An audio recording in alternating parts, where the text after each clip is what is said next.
All right, here we go. Quick video because I'm hearing from some of you. It's getting some examples, basically in the practice program, and asking the question, "How does this sound?" or "Is this good enough?" The answer is no, it's not good enough. But why? I'm going to tell you why. So I drew these graphs. All right. So the idea here is this is just a graphical representation of an idea. The idea is your level of awareness when it comes to tempo. So as you can see over here, I've got beats on the y-axis and time over here. So you would think, we could turn this into a calculus lesson if you want, but we're not going to because they're like very important points to make. So as you go along in a song, right, and the time is going on, the beat goes on. It goes up and up and up and up and up. So the slope is like the tempo, all right? So if this was like coming at the rate of 120 beats per minute, well then bam, that's the slope.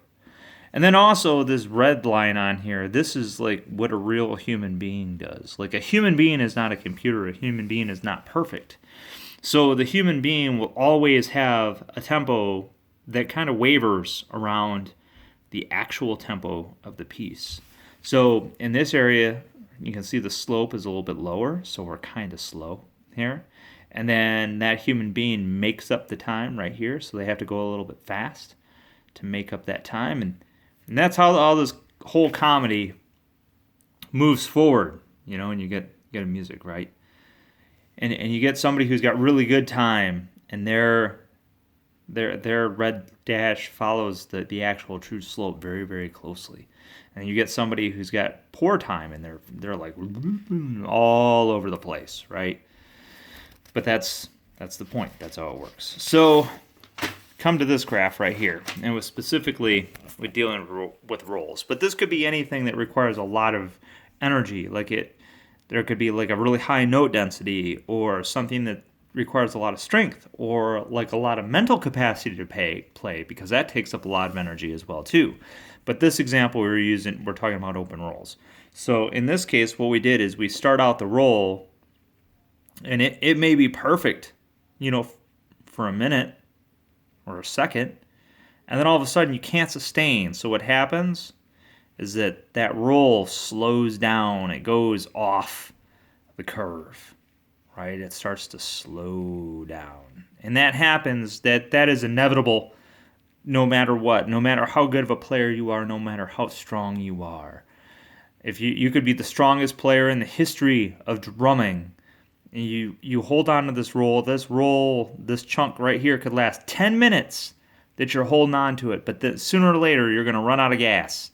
And when you run out of gas, your tempo will fall off the line, and it'll be different. And that's just the way that it works. So, what normally happens when we do roll exercises, it kind of looks like this, right? So, and this is like an example of what I see out of the practice program exercise, which is chicken in a roll, but it's just a little bit longer. Basically you got 2 beats, a 16th, and 2 beats a roll, 2 beats a 16th, 2 beats a roll, and then, a measure, and then you got a full measure of 16th and a full measure of roll. So what happens is the metronome's going, everything's going great, you're sticking with the metronome, and all of a sudden you've got this long roll, and this roll tails off like this. Well, all of a sudden, bam, you got to say, okay, I got to catch up. So go really, really fast. And then if you're smart, if you think you're clever, you'll overshoot that by just a little bit to get ahead.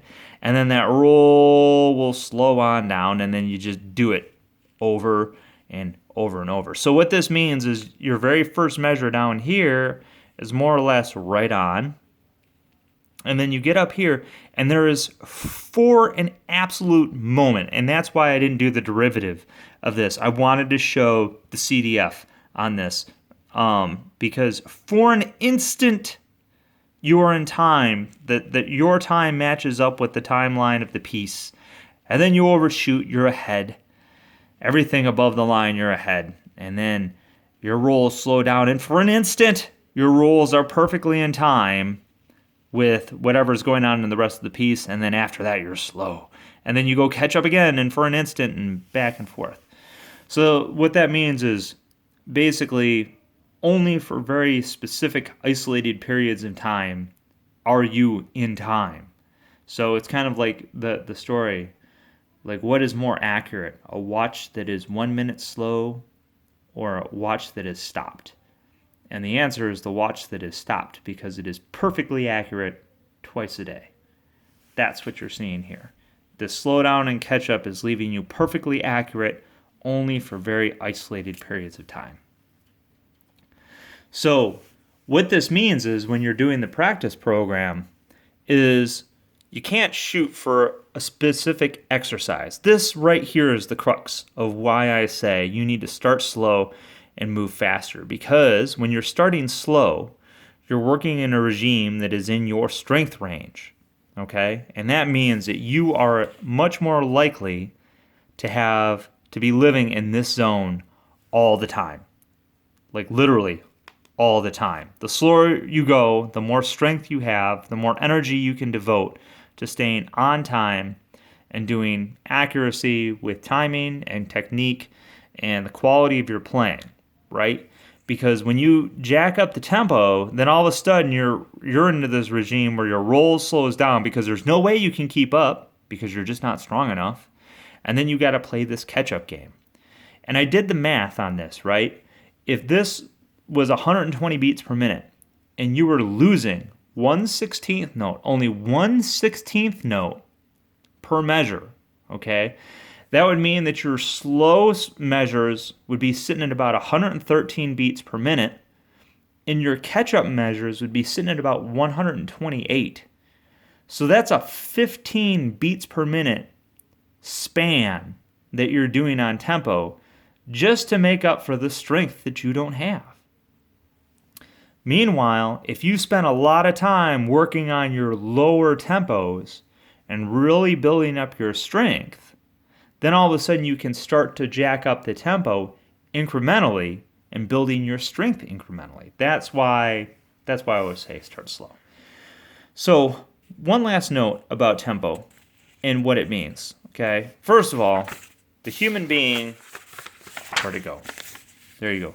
The human being can never get away from this. You are always going to be stuck with this, period. Like, you're not a computer, you're not a machine. You're always going to have sections that are like a little bit slow or a little bit fast, okay? Get over it. You're a human being, and that's a good thing, okay? But what's important to remember, and this looks a little bit busy, but what you're comparing is almost a range of what's acceptable and what's not, what you can detect. And inside here, you see your ear. It's got a very narrow error range, okay? And as long as your ear, in your own sense of that tempo, is better than what you think or what your audience can detect, right? You're going to be golden, because the audience won't hear those variations in tempo. You will hear those variations in tempo, and you'll be able to correct them. So as long as you're better than your audience, you're golden. I am recalling a show that we did, and it may be old enough now that there's no one on the drum line that remembers this. But it was an open roll section where the comments that we heard basically said, "Hey, I appreciate you trying to split the roll." The truth of the matter is that we weren't trying to split the roll, which means buried in those comments, we could not have played it more wrong. It could not have been more incorrect. In that case, the reality was, though, that our perception of time was much worse. It was a much wider span than what our audience could perceive. And when the audience can perceive that the tempo is off before we can, then we're in trouble, because we have no way of demonstrating to the audience actual music, because they're going to hear the errors before they hear the music. So that is like the whole shebang in a nutshell. And this is also why I'm encouraging you to start slower and go faster. And that's also why when you ask me, is this good enough? I will say, no, it's not good enough. Because in this case, I am the audience and I am hearing errors that you are not hearing. And until you drive yourself to have a better ear and a better sense of tempo than I do, then I am going to continue to hear those errors before you have a chance to correct them. So that's the story there. If you have any questions, by all means, give me a call, and I'm sure I will.